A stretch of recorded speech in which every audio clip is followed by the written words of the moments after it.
Assalamualaikum warahmatullahi wabarakatuh. Selamat datang kembali di channel Cahaya Sahabat, channel yang akan membahas seputar kisah-kisah yang syarat akan pesan kehidupan. Pada kesempatan kali ini admin akan membawakan kisah, yaitu tentang kisah bekerja kepada Allah Subhanahu wa Ta'ala. Baiklah, ini kisahnya. Pada zaman dahulu ada dua bersaudara, yaitu kakak dan adik, yang memiliki kepercayaan Majusi pada zaman Malik bin Dinar. Mereka berdua menyembah api. Si kakak telah menyembah api selama 73 tahun, sementara si adik telah menyembahnya selama 35 tahun. Si adik berkata, "Kakak, kemarilah, mari kita coba. Apakah api yang kita sembah itu akan memuliakan kita atau membakar kita, sebagaimana api membakar benda-benda lain yang tidak menyembahnya? Kalau api memuliakan kita, maka kita tetap akan menyembahnya. Tetapi apabila api membakar kita, maka kita tidak akan menyembahnya lagi." Si kakak menjawab, "Baiklah, aku setuju." Kemudian si kakak dan si adik ini menyalakan api. "Kakak, kamu dulu yang meletakkan tangan di atas api, atau aku dulu?" tanya si adik. "Kamu dulu saja," jawab si kakak. Kemudian si adik pun meletakkan tangannya di atas api, dan ternyata api membakar jari-jarinya. Sontak dia berteriak, "Ah!" sambil kesakitan. Kemudian dia segera menjauhkan tangannya dari atas api. "Hai api, aku telah menyembahmu selama 35 tahun, dan kamu telah membuatku sakit terbakar," seru si adik kepada api. Si adik melanjutkan, "Hai kakak, mari kita menyembah Tuhan yang Esa, yang apabila kita berbuat dosa dan meninggalkan perintahnya selama misalnya 500 tahun, maka dia akan mengampuni dan memaafkan kita dengan kita melakukan ketaatan sebentar saja, dan meminta ampun meskipun hanya sekali saja." Kemudian si kakak setuju dengan si adik. Si adik pun berkata, "Kakak, mari kita pergi menemui seseorang yang bisa memberikan petunjuk kepada kita, kepada jalan yang lurus dan mengajari kita agama Islam." Setelah itu, mereka bersama-sama sepakat untuk menemui Malik bin Dinar agar menuntun mereka masuk Islam. Kemudian mereka pergi menuju Malik bin Dinar dan menemuinya. Setelah sampai di tempat Malik bin Dinar, mereka mendapatinya tengah berada di daerah Basroh, yang sedang berkumpul bersama orang-orang sambil memberikan nasihat kepada mereka. Banyak sekali orang-orang yang berkumpul di majelis tersebut. Ketika si kakak dan si adik melihat Malik bin Dinar, si kakak berkata kepada si adik, "Aku telah berubah pikiran. Aku tidak akan masuk Islam karena sebagian besar usiaku telah aku habiskan untuk menyembah api. Andai aku masuk Islam dan masuk ke dalam agama Muhammad, maka para keluarga dan para tetanggaku akan mencelakakanku. Menyembah api lebih baik bagiku daripada menerima celaan mereka." "Jangan kakak, celaan mereka bisa hilang, tetapi menyembah api tidak bisa hilang," pinta si adik.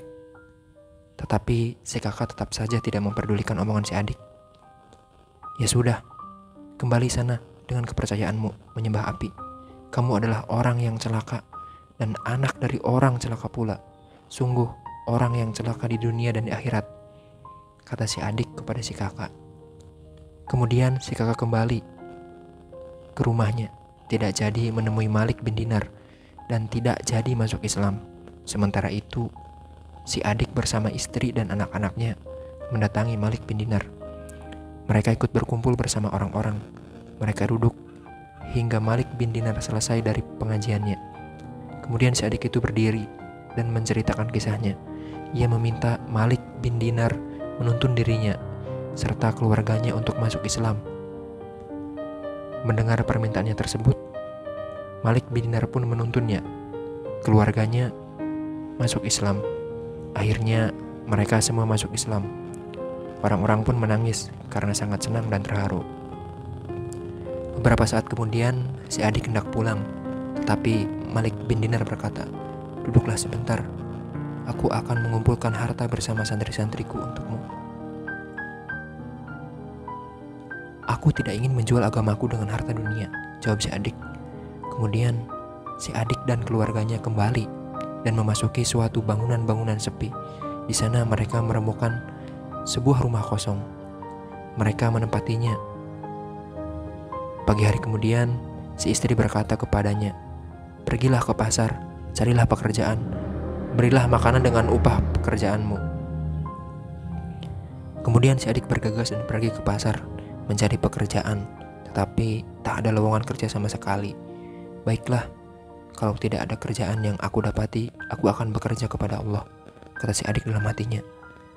Kemudian si adik masuk ke masjid yang sudah tidak terpakai dan sholat di sana karena Allah sampai malam. Kemudian ia kembali ke keluarga dengan tangan kosong. "Apakah hari ini kamu tidak mendapati sesuatu yang bisa dimakan?" tanya sang istri. "Wahai istriku, aku sudah bekerja kepada Malik dan ia belum menggajiku. Barangkali ia akan menggajiku besok," jelas si adik. Kata Malik yang dimaksud oleh si adik adalah Allah yang merajai, sedangkan si istri memahami kata Malik sebagai orang yang mempekerjakan. Akhirnya mereka semua semalaman istirahat dengan kondisi lapar. Pada pagi hari berikutnya, si adik keluar menuju pasar dan mencari pekerjaan. Tetapi lagi-lagi ia tidak mendapati pekerjaan seperti hari sebelumnya. Kemudian ia memutuskan untuk sholat lagi di masjid yang sama sampai malam. Lalu ia kembali ke keluarga dengan tangan kosong. "Apakah hari ini juga tidak mendapati sesuatu yang bisa dimakan?" tanya istri. "Wahai istriku, aku sudah bekerja kepada Malik yang sama seperti kemarin dan ia belum menggajiku. Barangkali ia akan menggajiku besok," jelas si adik. Hari besoknya adalah hari Jumat. Akhirnya mereka semua semalaman istirahat dengan kondisi lapar. Pada hari berikutnya, yaitu hari Jumat, si adik pergi ke pasar mencari pekerjaan. Tetapi seperti hari-hari sebelumnya, ia lagi-lagi tidak mendapati pekerjaan. Akhirnya ia pergi ke masjid yang sama dan melaksanakan sholat 2 rakaat. Setelah selesai sholat, ia mengangkat kedua tangannya dan berdoa, "Wahai Tuhanku, wahai pemimpinku, wahai Gustiku, Engkau telah memuliakanku dengan masuk Islam. Engkau telah memakaikanku mahkota dengan mahkota Islam. Engkau telah memberiku petunjuk dengan petunjuk Islam. Oleh karena itu, dengan kemuliaan Islam yang telah Engkau rezekikan kepadaku, dan dengan kemuliaan hari yang penuh berkah yang merupakan hari agung di sisimu, yaitu hari Jumat, aku meminta kepadamu agar menghilangkan kesulitanku dalam menafkahi keluarga dan agar memberiku rezeki dari arah yang tidak aku sangka.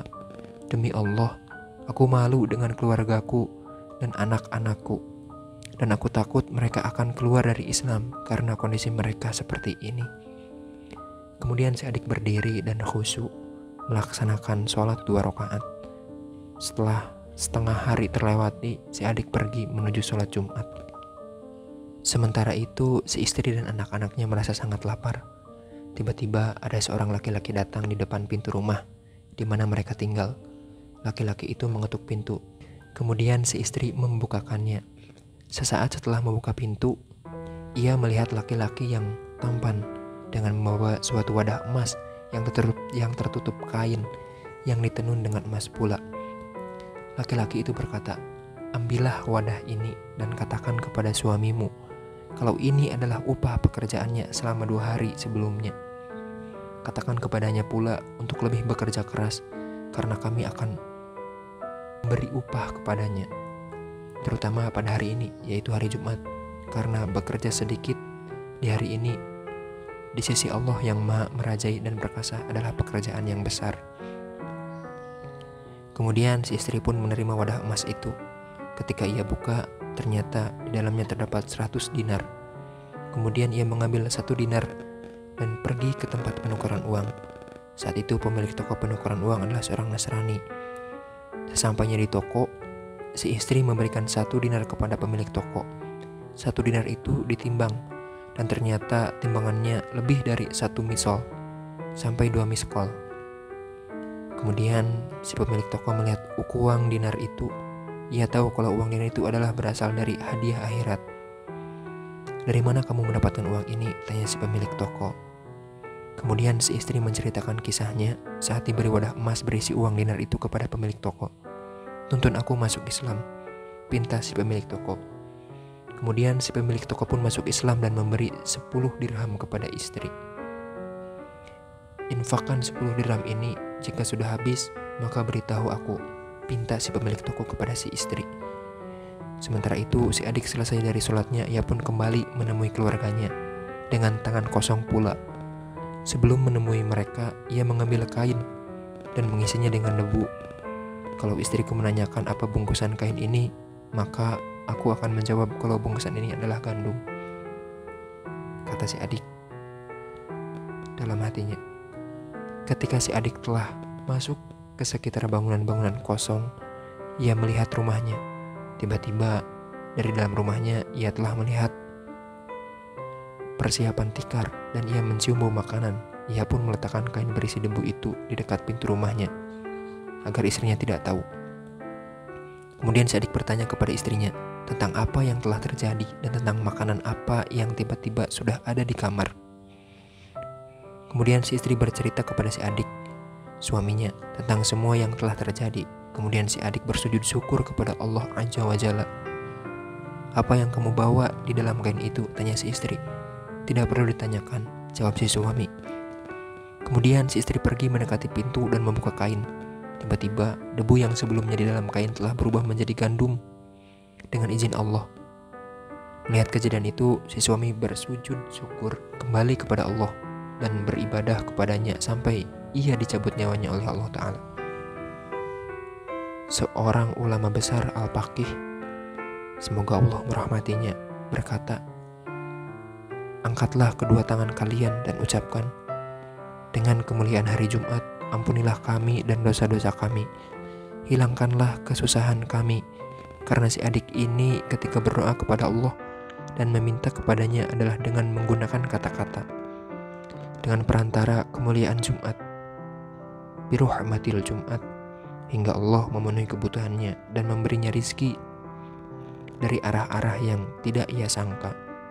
Begitu juga dengan kita ketika berdoa pada hari Jumat, maka kita sebaiknya mengucapkan, 'Dengan perantara kemuliaan Jumat, bihurmatil Jumat,' barangkali semoga Allah memenuhi kebutuhan-kebutuhan kita, dan karena sesungguhnya Dia adalah Zat yang Maha Pengasih dan Tuhan yang Maha Mulia."